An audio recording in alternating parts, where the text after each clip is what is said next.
오늘 우리에게 주시는 하나님의 말씀은 요한복음 12장 12절부터 19절까지입니다.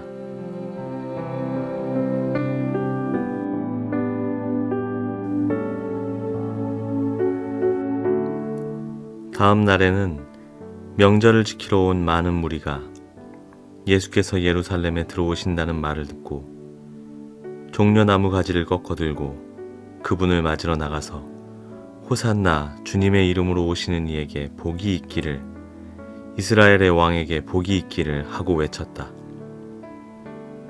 예수께서 어린 나귀를 보시고 그 위에 올라타셨다.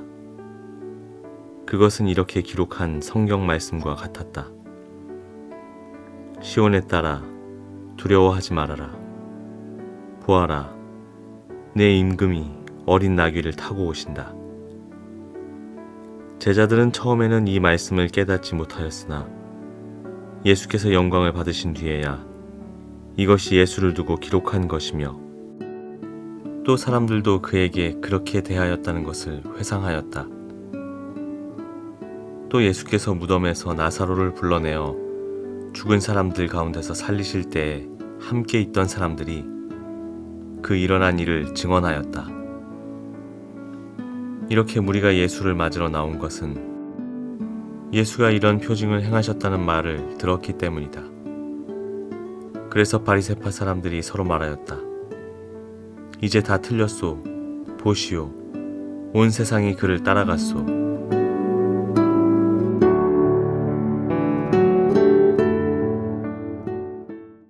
오늘 본문은 예수님께서 나귀를 타고 예루살렘에 입성하시는 이야기입니다. 흔히 종려주일에 다루는 말씀이죠. 그런데 오늘 본문을 보면 이런 빅 이벤트 가운데 네 부류의 사람들이 등장합니다. 무리와 바리새파 사람들, 그리고 제자들과 예수님입니다. 이들은 같은 사건 가운데 있으면서도 저마다 각기 다른 말과 행동을 합니다.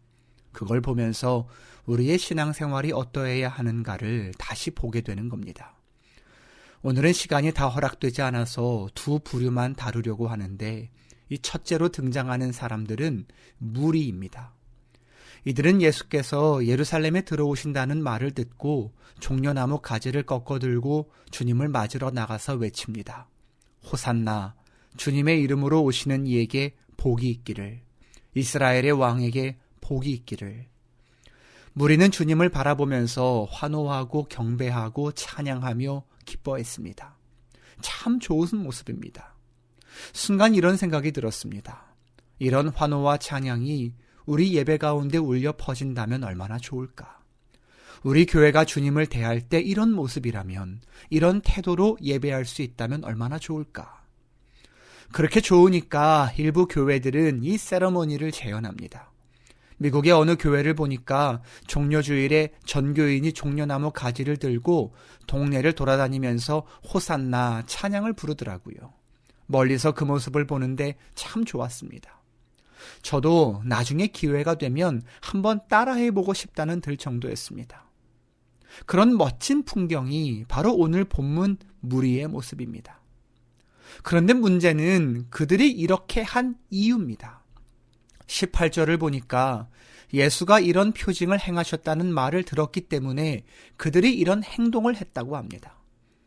그러고 보면 그들은 기적과 이사, 축복을 기대하면서 그것을 바라보면서 주님을 찬양했습니다.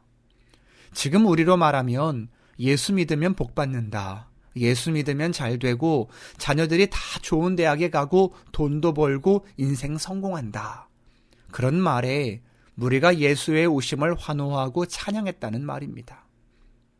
여러분, 이게 무리입니다. 무리는 나에게 도움이 될 것이라는 판단에 열광하고 환호합니다. 그러다가 어느 순간에 나에게 도움이 될 것 같지 않으면, 피해 줄 것 같으면 언제 그렇게 환호했냐는 듯이 돌아서고 즉시 떠나갑니다. 그래서 요한복음 6장 66절이 이렇게 말씀하였습니다. 이 때문에 제자 가운데 많은 사람이 떠나가고 더 이상 그와 함께 다니지 않았다. 주님께서 조금 어려운 이야기, 부담스러운 말씀을 전하시니까 많은 사람이 떠나갔다는 겁니다. 아쉽지만 이게 무리의 속성입니다. 도움이 될 것 같으면 취하고 조금이라도 피해가 갈 것 같으면 떠나는 사람들. 그런 면에서 무리는 주님을 부족과 같은 존재로 인식합니다. 성공을 위한 도구로 사용합니다. 그래서 그들은 제자가 아닙니다. 아니, 제자가 될 수 없습니다. 제자는 먼저 자기를 부인해야 되기 때문입니다. 내 이익이 아니라 주님의 이익을 추구해야 하기 때문입니다. 그런 의미에서 제자는 주님이 자기 성공의 도구가 아니라 반대로 내가 주님의 성공의 도구가 되기로 작정한 사람입니다. 이 땅에서 내가 누리는 인기, 풍요, 성공이 아니라 주님의 영광, 주님의 성공을 바라는 이들입니다. 오늘 우리는 어떻습니까? 정말 참된 주님의 제자의 길을 걷고 있습니까? 아니면 처음에는 제자의 길을 결심하고 따랐는데 어느 순간에 나도 모르는 사이에 무리의 자세가 되어 주님을 따르는 실수를 범하고 있지는 않습니까? 바라기는 우리 모두가 무리가 아닌 제자로 내 인기가 아닌 주님의 영광을 위해 오늘 하루 살기를 진심으로 소망합니다. 참된 주님의 제자로 오늘 하루를 주님께 드리는 우리 모두가 될 수 있기를 바랍니다. 그런가 하면 오늘 본문에 등장하는 또 다른 부류는 우리 주님이십니다. 예수님은 자신의 행동으로 제자의 길이 무엇인지를 친히 보여주십니다. 14절을 보니까 예수께서 어린 나귀를 보시고 그 위에 올라타셨다고 했습니다. 저는 그 위에 올라타셨다, 이 구절이 참 마음에 닿습니다. 보통 사람 같으면은 사람들의 인기, 명예에 올라탈 것 같습니다. 돈방석에 올라가기를, 성공과 높아짐을 간절히 염원할 겁니다.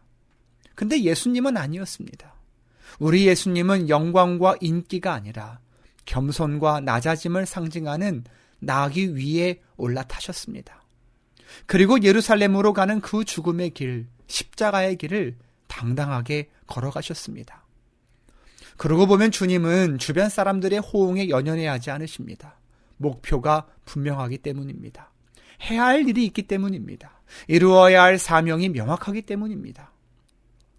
저는 어제 우리 주님의 모습을 보면서 이 목회가 무엇인지를 다시 곰곰이 생각해 봤습니다. 정말 목회가 무엇일까? 바른 목회란 무엇을 의미하는 것일까? 그러고 보니까 목회는 성도의 반응에 따라 움직이는 게 아닙니다. 신앙의 길은 곧 사명의 길이기 때문입니다. 그런 면에서 제가 바라보는 목회는 오직 주님만 바라보며 십자가의 길, 성경의 길을 오늘 본문의 주님과 같이 묵묵히 바르게 겸손하게 걸어가는 것이 되기를 원합니다.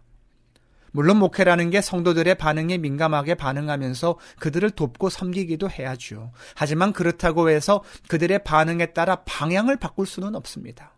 목회는 사람의 뜻이 아니라 하나님의 뜻을 이 땅에서 실천하는 것이고, 또 제 삶의 주인은, 제 목회의 담임 목사는 오직 예수님이시기 때문입니다. 오늘도 그런 의미에서 오직 주님만 바라보기를 원합니다. 예수님을 닮고, 그래서 인기가 아니라 나귀를 타고 겸손히 주신 사명 감당하기를 원합니다. 저뿐만 아니라, 목사만이 아니라 우리 모두가 다 그렇게 겸손하신 예수님을 닮기를 원합니다. 여러분, 무리가 아니라 제자가 됩시다. 인기가 아니라 사명을 바라봅시다. 그래서 오늘도 하나님을 기쁘시게 하는, 하나님께 영광 돌리는 복된 삶을 사는 저와 여러분 다 되실 수 있기를 주님의 이름으로 축복합니다. 기도하겠습니다. 주님, 환경과 상황에 따라 흔들리지 않고 오직 주님 말씀하신 거룩하신 그 말씀 위에 굳게 서기를 원합니다. 이제 나귀를 타신 예수의 겸손을 배우게 하옵소서. 그리하여 무리가 아닌 제자로 오늘 하루를 복되게 살게 하옵소서. 참으로 예수의 길을 걷는 우리 모두가 되게 하옵소서. 예수님의 이름으로 기도합니다. 아멘.